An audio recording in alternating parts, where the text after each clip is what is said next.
Bagian mengenai kewenangan Mahkamah Konstitusi Republik Indonesia untuk mengadili perselisihan ini kami anggap dibacakan. Begitu juga penjelasan mengenai kedudukan hukum pemohon. Penjelasan mengenai tenggang waktu pengajuan permohonan juga kami anggap dibacakan. Sehingga kami mulai dengan membaca pokok perkara. Perhitungan suara yang dilakukan oleh termohon adalah keliru, karena seharusnya paslon 2 tidak mendapatkan suara sama sekali. Hal ini dikarenakan suara paslon 2 diperoleh dengan melanggar asas-asas pelaksanaan pemilu sebagaimana diatur dalam pasal 22E ayat 1 Undang-Undang Dasar 1945 serta merusak integritas Pilpres 2024 dengan dua cara.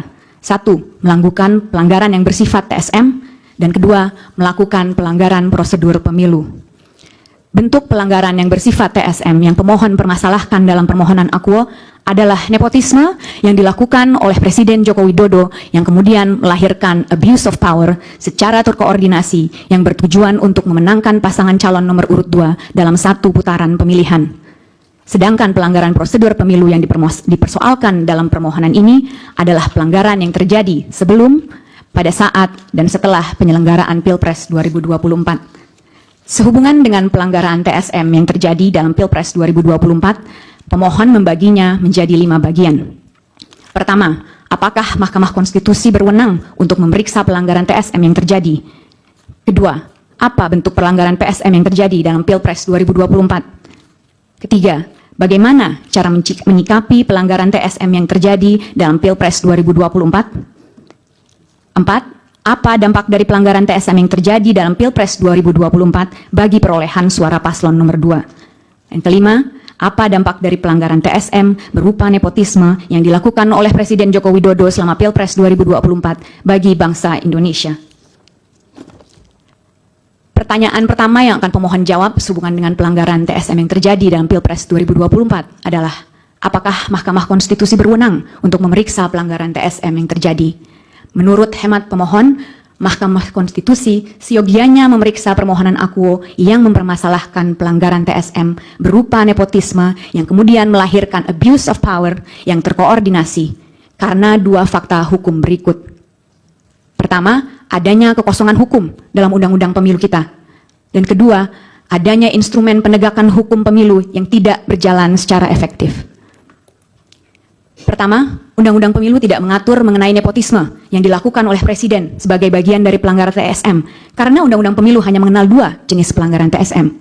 Pertama, perbuatan atau tindakan yang melanggar tata cara, prosedur, atau mekanisme yang berkaitan dengan administrasi pelaksanaan pemilu dalam setiap tahapan penyelenggaraan pemilu, sebagaimana diatur dalam pasal 463 ayat 1, Jungto pasal 460 ayat 1 Undang-Undang Pemilu. Dan kedua, pelanggaran jenis TSM dalam bentuk money politics, sebagaimana dimaksud dalam pasal 286 Undang-Undang Pemilu. Kedua, penyelenggara pemilu yang ada tidak efektif dalam menjalankan tugasnya, sehingga membuat Pilpres 2024 menjadi pemilu yang syarat dengan nepotisme dan pelanggaran. Ketidakefektifan penyelenggara pemilu bisa terlihat dari beberapa hal. Pertama, tidak independennya termohon, sebagaimana terbukti dari upaya termohon untuk memastikan diterimanya Gibran Rakabuming Raka sebagai kontestan dalam Pilpres 2024, mulai dari langsung menerapkan putusan Mahkamah Konstitusi nomor 90 tahun 2023 yang merupakan plurality decision, dan karenanya seyogianya dibaca menggunakan Marx Rule yang kali pertama dipertimbangkan dalam kasus Marx versus United States. Saya izin mengutip sedikit, Yang Mulia. When a fragmented court decides a case and no single rationale explaining the result enjoys the assent of 5 justices, the holding of the court may be viewed as that position taken by those members who concurred in the judgments on the narrowest grounds. Sedikit terjemahannya sebagai berikut. Manakala pengadilan yang terbelah memutuskan perkara dan tidak ada rasio tunggal yang menerangkan hasil dan mendapatkan persetujuan dari Hakim Agung, pendirian pengadilan dapat dilihat sebagai posisi yang diambil oleh anggota yang setuju terhadap keputusan atas dasar yang paling sempit. Kemudian, dalam menerima pendaftaran Gibran Rakabuming Raka, termohon pun jelas melanggar peraturan KPU nomor 19 tahun 2023 yang kemudian belakangan terbukti sebagai bentuk pelanggaran etika.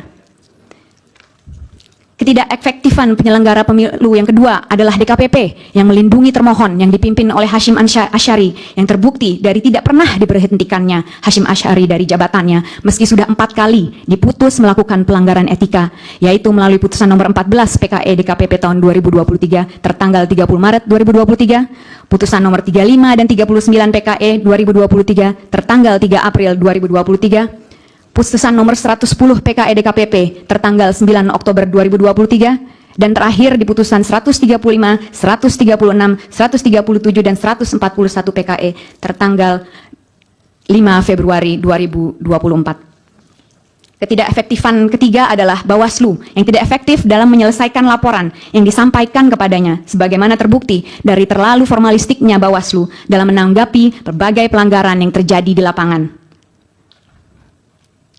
Secara teoretis, kewenangan Mahkamah Konstitusi untuk memeriksa pelanggaran TSM yang terjadi dalam Pilpres 2024 lahir dari beberapa argumentasi berikut. Pertama, Mahkamah Konstitusi sebagai bagian dari kekuasaan kehakiman tidak seyogianya menolak perkara dengan alasan adanya kekosongan hukum, sebagaimana digariskan dalam pasal 10 ayat 1 Undang-Undang Kekuasaan Kehakiman. Justru Mahkamah Konstitusi seyogianya melakukan penemuan hukum guna dapat memeriksa permohonan akuo. Kedua, Mahkamah Konstitusi adalah lembaga yang didesain untuk menjaga dan melindungi konstitusi, dan karenanya harus patuh pada desain konstitusionalnya, sebagaimana diatur dalam pasal 24C ayat 1 Undang-Undang Dasar 1945, yaitu untuk memutus perselisihan tentang hasil pemilu dan tidak terjebak pada batasan yang dibuat dalam pasal 475 ayat 1 Undang-Undang Pemilu yang menjadikan Mahkamah Konstitusi sebagai mahkamah kalkulator. Jika Mahkamah Konstitusi hanya sekedar bertindak sebagai mahkamah kalkulator, tidaklah perlu negarawan yang sekaligus pegawai hukum yang melakukannya. Cukup kita berikan kesalahan perhitungan kepada auditor. Dasar ketiga adalah Mahkamah Konstitusi sebagai cabang dari kekuasaan yudikatif secara institusional berwenang untuk mengawasi jalannya pelaksanaan kewenangan cabang kekuasaan eksekutif, termasuk termohon yang baru bisa terjadi jika Mahkamah Konstitusi kembali kepada marwahnya sebagaimana ditentukan dalam pasal 24C ayat 1 Undang-Undang Dasar 1945. Keempat, Mahkamah Konstitusi melalui putusan nomor 22 PHPUD tahun 2010 telah mengantisipasi terjadinya penggunaan kekuasaan sebagai jalan untuk memenangkan pemilu dengan menyatakan bahwa hegemoni kekuasaan yang tidak terawasi dalam proses pemilu dapat menghasilkan pemilu yang penuh kecurangan dan karenanya perlu untuk diulang, hal mana merupakan refleksi sempurna dari Pilpres 2024. Jika Mahkamah Konstitusi berkeras bahwa dirinya hanya berwenang untuk memeriksa hasil penghitungan suara yang mempengaruhi terpilihnya pasangan calon, maka sama saja Mahkamah Konstitusi melegitimasi kecurangan dalam proses pemilihan umum. Pesan yang akan diberikan dari ini adalah, berbuat curanglah, securang-curangnya, sehingga selisih suaranya begitu besar, niscaya Anda akan memenangkan pemilu. Karenanya, Mahkamah Konstitusi harus keluar dari zona nyamannya dan masuk ke area yang lebih luas demi kepentingan demokrasi yang ditegakkan atas dasar kejujuran dan keadilan. Mahkamah Konstitusi perlu kembali pada desain konstitusional awal yang ditetapkan baginya, yaitu untuk memutus perselisihan tentang hasil pemilu. Hanya dengan demikianlah Indonesia memiliki kesempatan untuk menyelamatkan demokrasinya.